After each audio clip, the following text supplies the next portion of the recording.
Hello from Chai. So, it's been a while since I have made a long video. Those of you who don't know, I moved to the south. I'm now a teaching fellow in A&E in a small town called Chichester. It's about an hour from Brighton. But yeah, it's been a while. I hope everyone's been doing well. This video is, I think, really important and really special because it involves me looking back at my journey and sort of critically appraising whatever I've been through. Um, Everything I'm going to talk about, I would recommend taking with a pinch of salt because these are from my experiences and everyone's experiences are different. And you may or may not disagree. If you disagree with anything that I'm saying, drop it in the comments. We can have a conversation about it, talk about your experiences, tell me what it's been like for you. And yeah, I'm going to talk about my 1 year, well, nearly 1 year, a little bit over 1 year of working in the NHS as a now called resident doctor. Can you imagine? We've gone from junior doctor to resident doctors in the year that I've been here, which is a win for us. So yeah, I'm going to talk about the good, the bad, and the ugly.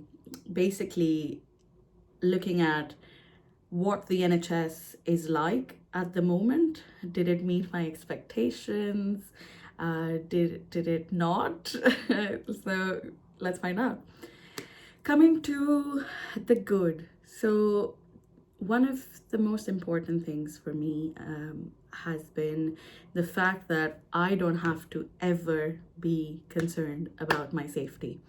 So I can go into work without thinking, am I going to come back alive? Am I going to come back with bruises? Am I going to come back beaten up? Which I mean, sounds ridiculous, but I worked, to give you a bit of context, I worked in a major metropolitan city in my country, and I worked in the ED there for less than a year. But all of the work that I did, there were times where I thought, I'm not getting out of this alive. And I shouldn't be joking about this. Serious. But no, it is really important. So I think physician safety is a really big priority. I still work in the ED. It is a highly stressful environment, no matter where you work, which part of the country. Emotions run high, people are annoyed, people are upset because of different reasons. We're overworked, I'll get to that. But my point being, there is enough safety for healthcare workers, and I really appreciate that. I don't just mean doctors, I mean there is a very respectful boundary. There is no tolerance for any kind of violence, and this goes throughout your career. It's not that it's just for consultants or it's just for senior doctors. You are a valued member of the team. Doesn't matter what grade you are. If you're a doctor, you're a nurse, you're a healthcare assistant, whatever you are, there is no tolerance for violence against healthcare professionals, and I really appreciate that. There is security, and if things are getting out of hand, your consultants will step in, your registrars will step in to diffuse the situation. So I have never once felt unsafe, and I am very grateful for that. Whew, that's serious business. Number 2, work-life balance. I feel like everyone talks about this, and good God, it is true. In terms of a work-life balance, for me, when I first moved here, it felt like we really weren't working a lot, because I come from a place where we did 24-hour, 18-hour, 12-hour on calls, and just with a significantly higher number of patients, and like the mental stress, the you get like overloaded with information, and then your brain just stops functioning properly. And then coming from that to having 8-hour, now 10-hour or 12-hour shifts is kind of crazy. But yeah, it's insane to me that I get to go to work, come back and have a life. For me personally, I think I have really good work-life balance. I have been to more concerts, I have done more traveling. I worked on my hobbies, everything that I left behind during med school. I have come back to, and I'm really, really grateful for that. But again, people's experiences are different. The graduates from the UK feel like their work-life balance isn't great, which is why a lot of people are emigrating to Australia. But yeah, it's a matter of perspective. So for me, coming from where I come from, the work-life balance is really good. I get to go out, I get to enjoy working, I get to work on myself, have some hobbies, have a life. I get to travel the world, hopefully, in the coming year, in this year, well, 2025. But yeah, amazing work-life balance.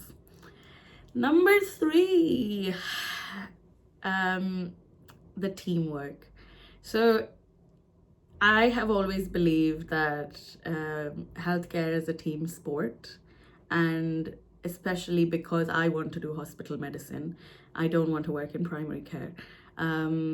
You are only as good as your team, and by that I mean your colleagues, your fellow doctors, your nursing staff, your healthcare assistants, your porters, your department, your seniors.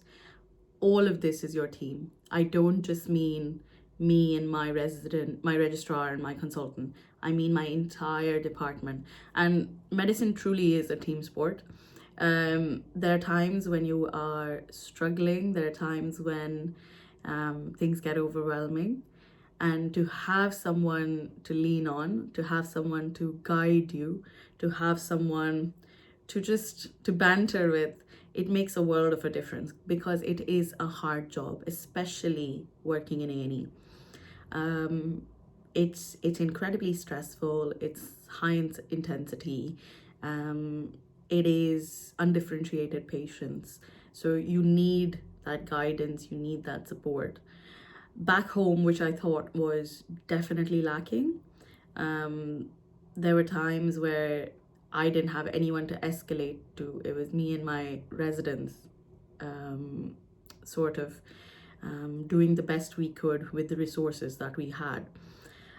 So here we have consultant cover until the evenings, and then we have registrars overnight. So there's always somebody to consult. If you're ever unsure, there's somebody to go to. And I really appreciate that, because patients here are not as straightforward, which I will come to. But yeah, I think having that level of support is really important. And some people think it's not enough. But I think I've had teams that have been incredibly supportive, not just on the shop floor, not just clinically. Even my educational supervisors back in my first job and even now have both been really wonderful. They're both different sort of educational supervisors, but they've both been incredibly supportive, really good at guiding me, helping me achieve my goals, be it education, be it research, be it clinical, be it career-wise, just holistically. I now have consultants asking me, "Are you okay? How are you doing?" if I'm unwell, and that feels really nice to be considered a human being. Again, coming to that point next. But yeah, you are only as good as the team around you, and having a good team makes a world of a difference. So yeah, I really appreciate that as well. Coming to number 4. Number 4 for me is, as I mentioned before, the supportive team, and like how good it's been as like, you know, as a person. What I mean by that is, back home you weren't really considered a human being, which is a bit crazy.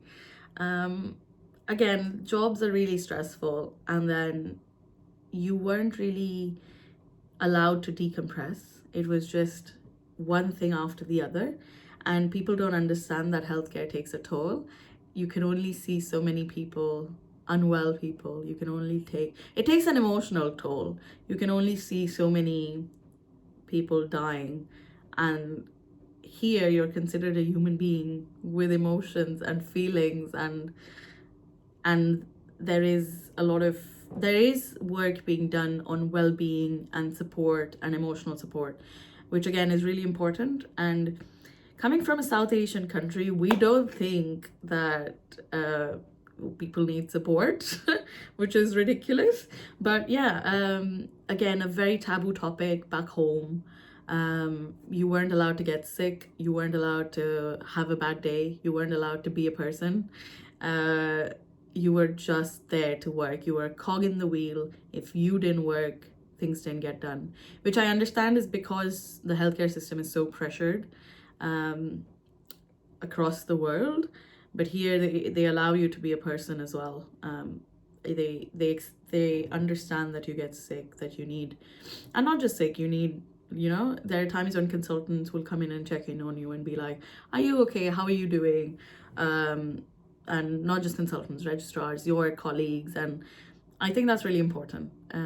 A support system and being considered a human being. I mean, clearly the bar was on the floor where I'm like, oh, I want to be considered a person. So yeah. I think it's really important to have that well-being support, and everyone's experiences are different. I've always felt supportive, but some people might not have. But again, yeah, I think I really appreciate that, and I didn't have that back home. Coming to point number 5. So I spoke about work-life balance, I spoke about safety, I spoke about having a team, being considered a human being, and to talk about what it's been like just working. The kind of patients that I see are a lot more complex now. It's a different kind of medicine. A common complaint that people from South Asian countries in particular have is that they get de-skilled because we're not doing as many procedures because of how the healthcare is structured. For instance, intubation is done by anesthetics and not by other teams as frequently, or just it's just not expected. Which, I mean, I feel I have mixed feelings about. I think everyone should be doing intubation, and I think people at anesthetics agree. I think everyone should be doing intubation, but just because of from a medical legal perspective and different reasons, the anesthetics team does intubation, which I used to do back home, independently as a practitioner, obviously with support, but I could do it. A common complaint that people have is that they feel de-skilled, but on the contrary, I feel more supportive. I have learned how to do, because there are resources, I have learned to do different kind of skills that I would not have done back home. So I can do, you have access to things like a bladder scan for a person who's in retention, and it's the easiest thing in the world to do. This is something which was new to me when I first moved here. I can do ultrasound guided cannulations, or I can do a point of care ultrasound. These are skills I would not have particularly developed possibly while I was working back home. Again, everyone has different experiences. If your department is supporter, you probably would have learned these things. But I mean, it's a different skill set depending on how you look at it. So yeah, and what I meant by patients are different here is the demographics of the patients are different. Back home, in general, the population in South Asian countries is younger. We die younger as well. So we don't live long enough to be like above, say, 75, 80-ish. Here, the population is generally more geriatric, even more so now that I've moved to the South. So patients are more complex, they live for longer because the healthcare system functions well enough to mitigate a lot of things like major emergencies. People come out of, sepsis, they come out of surgeries, they come out of MIs, having had procedures. So they have a lot more comorbidities. So understanding that has given me a different skill set. I now think of um, patients and their complexities and understand how to work with that. Having said that, another thing that I've learned, which is different here, is working in a multidisciplinary team. So, because as I mentioned before, having a supportive team is really important, you also have resources to rely on. So, because patients are more complex, they are on so many medications, and all of these medications have interactions and they do different things. You need to understand dosages and starting a medication. You also have teams to help you with that. So you have a pharmacy team, patients who need help with mobility. For them, you have occupational therapists, physiotherapists. There is a social net, there is a social security system. So we think about things like safeguarding. These are skills, and thinking like this is something I would not have developed had I stayed back home, because we didn't have access to these resources. It's not anybody's fault, it's just the way different healthcare systems are structured. So I think that's something I've learned, is one, understanding the complexities, understanding that it's a different demographic. Two, understanding that it's a team sport, leaning on the resources that I have, understanding different referrals. We've got things like TIA clinics, we've got things like First Fit clinics. So these resources are something that we didn't really have back home. So yeah, understanding that these resources are available, and understanding that my skill set is going to be different now, I think is really important. And just to add one last thing, I think my communication skills have improved. Back home, there wasn't really any emphasis on how you spoke to people. It was just about, and throughout med school, it's a cultural thing. Throughout med school, there was no emphasis on how you're talking to people. You could be a shitty human being, like you could be the worst person on the planet. But if you could get the diagnosis and figure out the management, you would be on top of the class. So yeah, how you talk to people is not something that was really focused on. And this is something I've realized is a lot of the times people just want to be reassured. They just want to be told they're going to be okay. And that is a skill that I've learned. And especially when it comes to, say, pediatrics, where there's parents who are really afraid. And the kid might be all right, and they just need someone to tell them it's going to be okay. Which seems, I mean, back home it was considered unnecessary. Things like hand holding, things like providing comfort were things we didn't really do. Some more communication based things that I've learned and skills that I've developed are things like de-escalating situations. Back home, we were not great at that. Because of we got so desensitized to things because of how much pressure we were in, that we sort of lost this knack. And we were never taught, to be honest. Back home, we were never taught how to de-escalate situations. We were never taught how to break bad news. We were never taught how to be empathetic. And honestly, you can't really be taught these things. It has to come from within, but you can be taught to just not be a shitty person. Which, I mean, fair enough, like being courteous and respectful are important skills in this profession. And I think there was a generation of doctors who really understood this, but we never got to learn from them.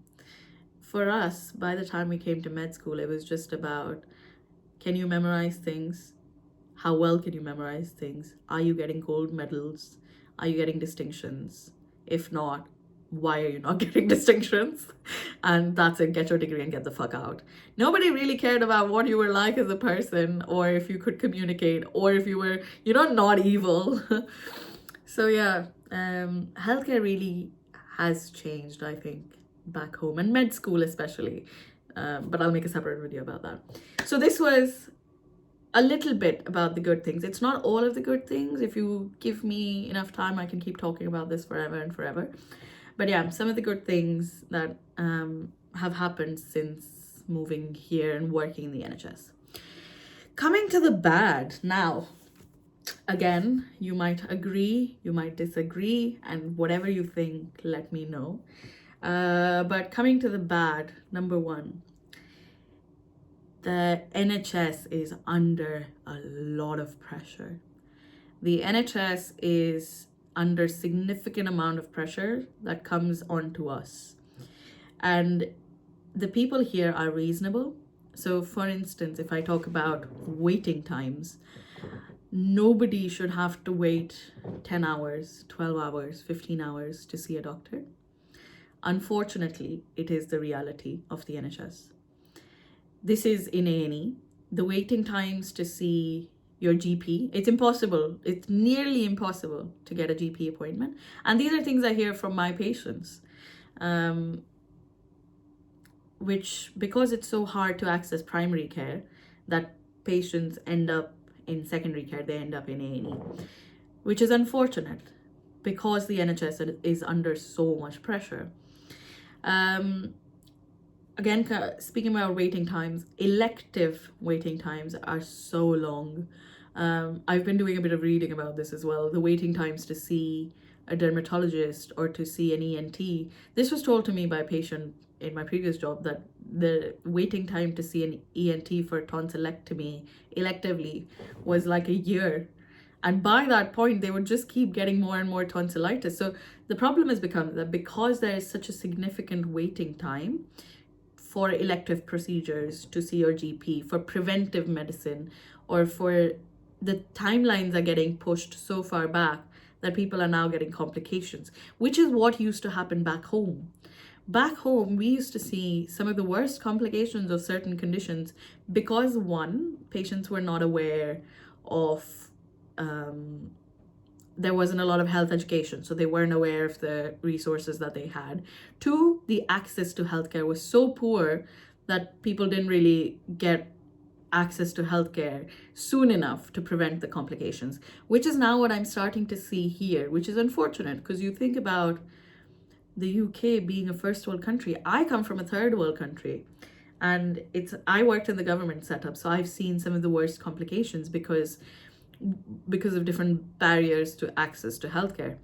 But I'm starting to see that now in terms of time.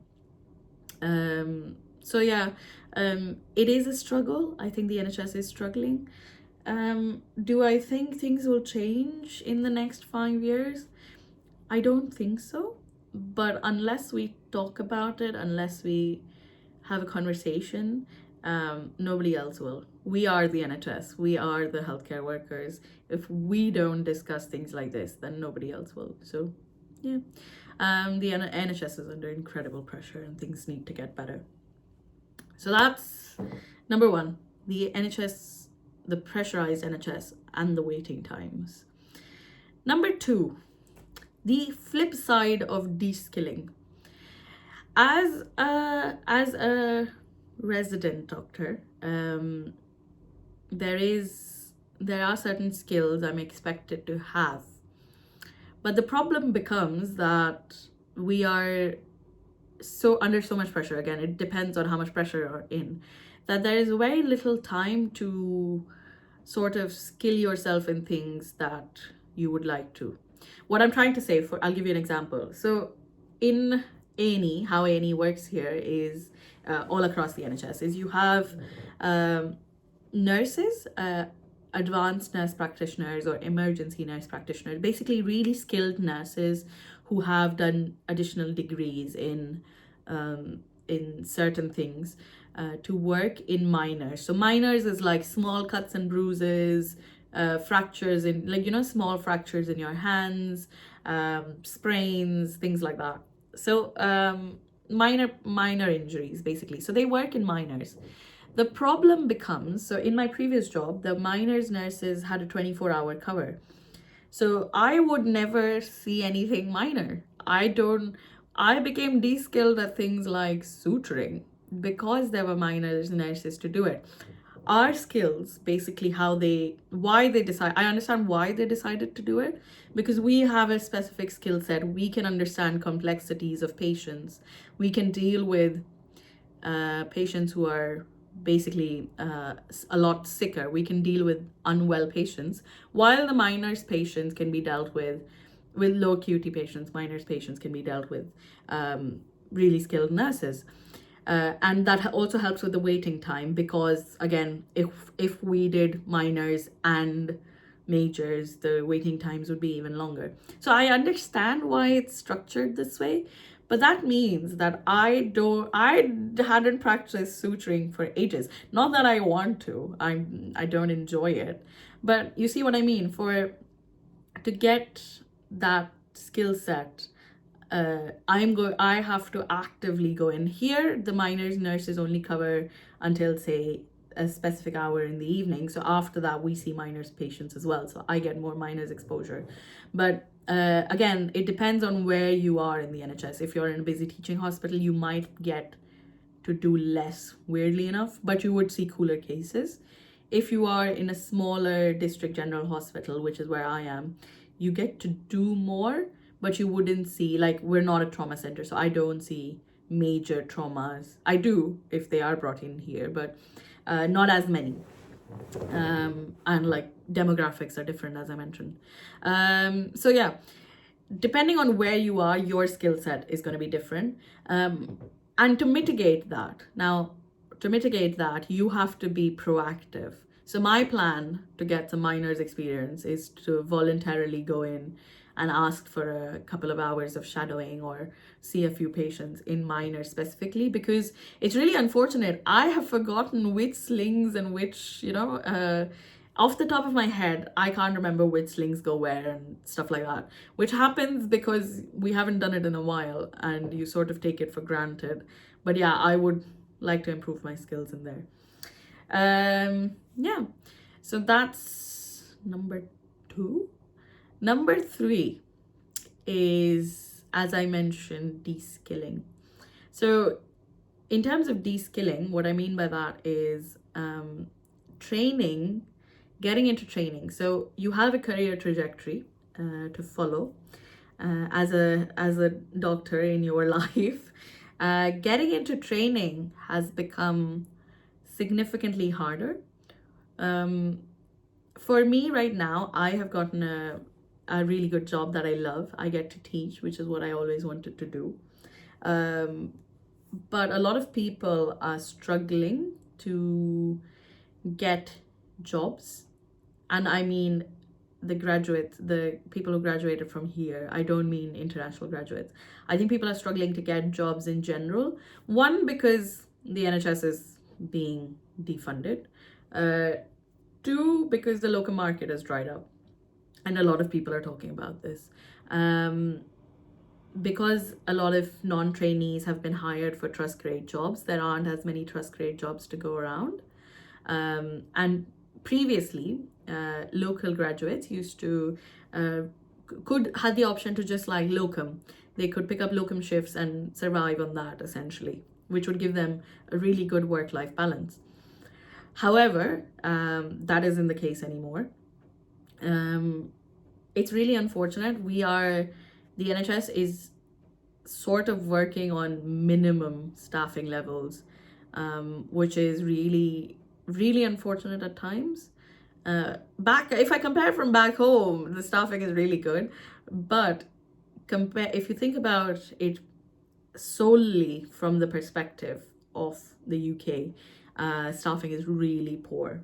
And I don't just mean for doctors, I mean for nurses, healthcare assistants, like the porters. I was talking to a porter and they told me there's only one porter overnight, or like 2 porters, whatever. They're not hiring porters. It's really ridiculous that, considering how many patients there are, they're not hiring more people.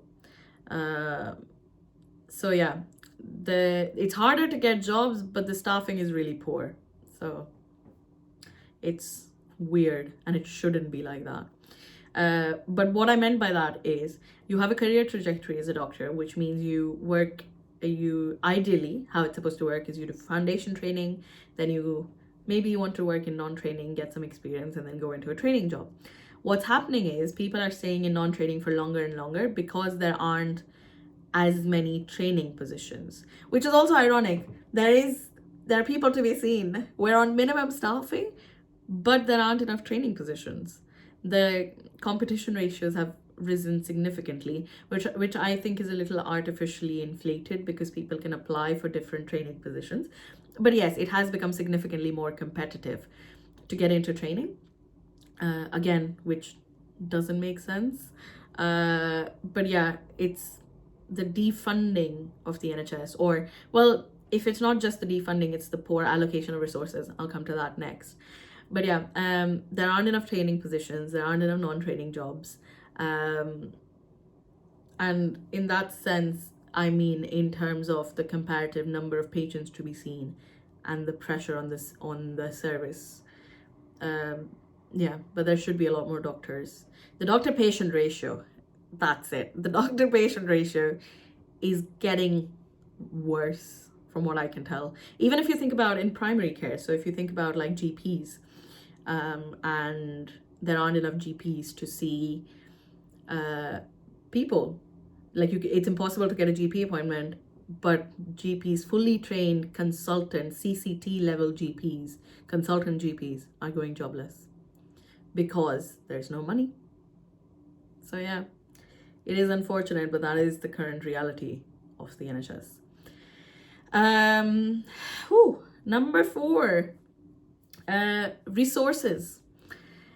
The NHS has a lot of resources, and the problem is that they are really poorly managing it.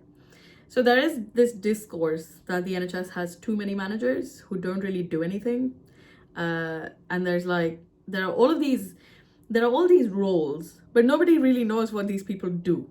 And again, maybe I don't know. As a resident, as a junior resident doctor, there a lot of the times I don't know what the people do in middle management.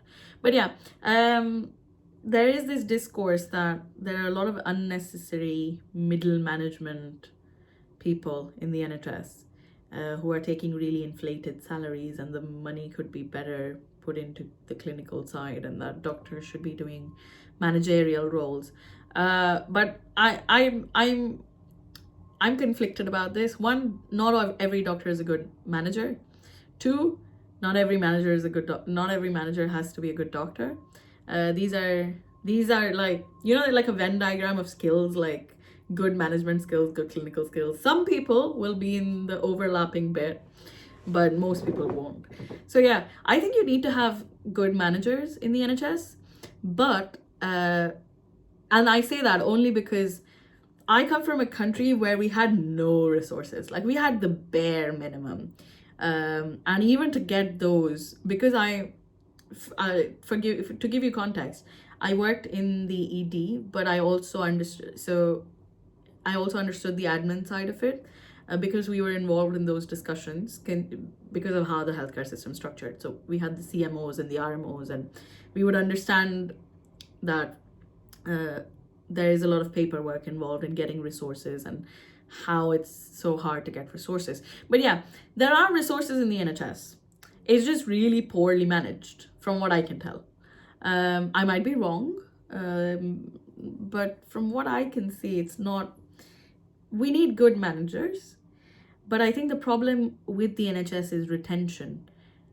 They don't pay people enough to retain them to work for a long time, because obviously if you go into private or if you go into the corporate setup, you're going to get paid more. So I think that becomes an issue with the retention, which is also the reason why a lot of junior doctors, a lot of resident doctors are leaving to go and pursue medicine in different countries. So yeah, poor allocation of resources, poor funding, poor salaries. Again, salaries are relative. It depends on where you come from. Back home, I was paid even worse, but my cost of living was less. Here, I'm paid more, but the cost of living is more, but I'm frugal. So it depends on what kind of a person you are. It's hard if you have kids, because childcare is expensive. If you had kids back home, childcare was really cheap. So again, pay is contextual. Everyone is different, but in general, the point I'm trying to make is the salaries aren't competitive enough to keep good managers in the system, from what I can tell. Again, I don't know the ins and outs of everything, but this is what I can tell from all of the reading that I've done. Number five. And number five, finances. So everyone loves talking about this. Financial remuneration, as I said a little bit, is subjective. It depends on where you're coming from and if your needs can be met. It depends on what part of the country you're in. In general, the north is cheaper than the south. And it depends on how you spend things. If you're a single person, if you have familial responsibilities, if you send money back home. So all of this plays into how you manage your finances. And I will make more videos about that. But it is understandable that if you look at just if you take just this healthcare system in its context, doctors aren't paid enough. And there is no way around it. Considering how stressful it is, considering that local graduates have student loans, considering how long it takes to be a consultant, consultants aren't paid enough. My God, the difference between a reg and a consultant pay is really not that much. And I've recently discovered that, which is also why I recently discovered not a lot of people want to be consultants. But that's a whole video in itself. But yeah, what I mean by that is that there is remuneration. If you look at this country and its context and how hard the healthcare workers are working, remuneration isn't great, which is why your people are leaving. If this video reaches out to anybody, I hope it gets to the politicians to be like, your doctors are leaving, keep them here, pay them well, make their lives better, don't make it hell on earth. But yeah, I have read and heard from a lot of people, from my colleagues, that if they have kids, they struggle to make ends meet, and like that's horrifying. As a physician, they can struggle to make ends meet, and like with things and with inflation, buying a house is becoming more difficult. Buying groceries is more expensive. So yeah, if this video goes anywhere and if anyone sees it, tell your local politicians to do better. If you're a local politician, pay your doctors more, or they're all gonna leave. They're all gonna leave, and then nobody will be here to take care of your people, which is again really unfortunate. And it shouldn't be like this. The last thing, I don't officially want to include it in the list, but because it is a little bit controversial and it is a gray area, is practice and the scope of practice. So there has been a lot of discourse on the internet, on different parts of the internet, about the role of allied healthcare professionals, such as physician associates and stuff like that. From what I can tell, the problem is that doctors are losing out on opportunities to upskill themselves because there has been scope creep by allied healthcare professionals. Now, as I mentioned before, my video started with how pressurized the healthcare system is, and I understand allied healthcare professionals are created to relieve some of that pressure. But the problem became that their role wasn't very well defined, their skill set wasn't very well defined. So that became an issue because we as clinicians want to be better for our patients. That means we need to have certain skill sets and certain opportunities to improve ourselves, which we seem to lose out on if there is scope creep. I'm not going to delve into this a lot because I will sort of make a different video. I will share some resources, and I don't want to be biased. I am a clinician. I personally haven't come across it, but I have read a lot on the internet, and I understand why it is an important issue that needs to be addressed. But yeah, there are allied healthcare professionals who I think are important in their own place, but the problem is that there isn't a well-defined job role for them, which one becomes a safety issue. Two, it takes away from us improving ourselves and our opportunities, because of the way, again, the NHS is structured. So yeah, this was a really long video, geez, on my 1 year in the NHS, things I've really loved, things I have learned to accept, which is unfortunate. We shouldn't accept it. Talk about the shit that goes on around you, because that is the only way to change things. So yeah, I have been a doctor in the UK for a little over a year now, and in the NHS, and I feel really unfortunate that the NHS is struggling. I think it is a wonderful health service. Everyone I meet from who's worked in the NHS, who worked here 20, 30, 40, 50 years ago, talk about what a great service it was. And I believe them because I've read about what it was like. I can imagine how it functioned before, and I still see potential for it. So I think after a year of working here, the only thing I want to take away, and I want to finish this video by saying, is save the NHS. It is an incredibly important resource. It is something that people here love, and if you talk to the locals, they love the NHS, and I hope they continue to love the NHS. But it's important to talk about the things that are going wrong. Put pressure on your politicians. Ask them to make things better for you. If the NHS gets better, you're going to have better services. Doctors will be better. Your healthcare will be better. Life will be better. But yeah, this is what it's been like, and I hope you enjoyed that. Tell me what you think. If you enjoyed it, like, share, subscribe. It feels weird to be saying that, but yeah, tell me what you think. If you agree, if you disagree, what have your experiences been like in the NHS? Have you been working here? Have you just started? Have you been working here for years?